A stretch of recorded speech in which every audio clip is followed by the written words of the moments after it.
হয় আজি এটা পবিত্ৰ দিন আৰু এই পবিত্ৰ দিনটিত নাজিৰাৰ শিৱসাগৰ নাজিৰাৰ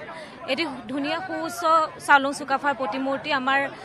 যিজন আচলতে আমাৰ প্ৰথম চাউফা তেওঁ আহি পেলাই আমাৰ বৃহত্তৰ অসমীয়া জাতিটো এক কৰি থৈ গ'ল বৰভেটি অসমৰ বৰভেটি গঢ়ি থৈ গ'ল গতিকে তেওঁৰ নামত যে আজি এনে এটা মানে আমি নাজিৰাৰ একেবাৰে মূল মানে টাউনৰ মাজত তেওঁৰ কাৰণে এটা ধুনীয়া এটা শ্ৰদ্ধাঞ্জলি অনুষ্ঠান আজি হৈছে গতিকে খুব ভাল লাগিছে আৰু আশা ৰাখিছোঁ এনেদৰে আমাৰ এনেধৰণৰ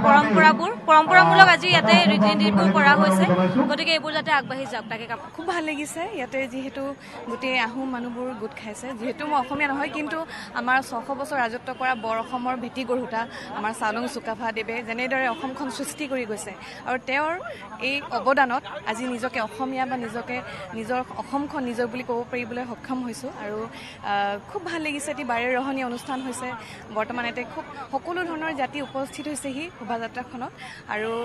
এনেকুৱা আগন্তুক দিনটোত আমাৰ অসমখনক লৈ আমি যেনে সদায় এনেদৰে প্ৰতি বছৰ অনুষ্ঠান আগবঢ়াই যাব পাৰোঁ তাৰে কামনা কৰিলোঁ 1815 চনত ইউনান প্ৰদেশৰ পৰা স্বৰ্গদেউ চাওলুং চুকাফাই নিজৰ আত্মীয় বংশধৰসকলক লগত লৈ আহি 1228 খ্ৰীষ্টাব্দত এই মুংডুং চুংখাম হোমাৰ পীঠত আহি ভৰি দিছিলি আৰু তেখেতে এই হোমাৰ পীঠত ভৰি দিয়েই সমগ্ৰ অসমক একত্ৰিত কৰি বিভিন্ন জাতি জনগোষ্ঠীক একত্ৰিত কৰি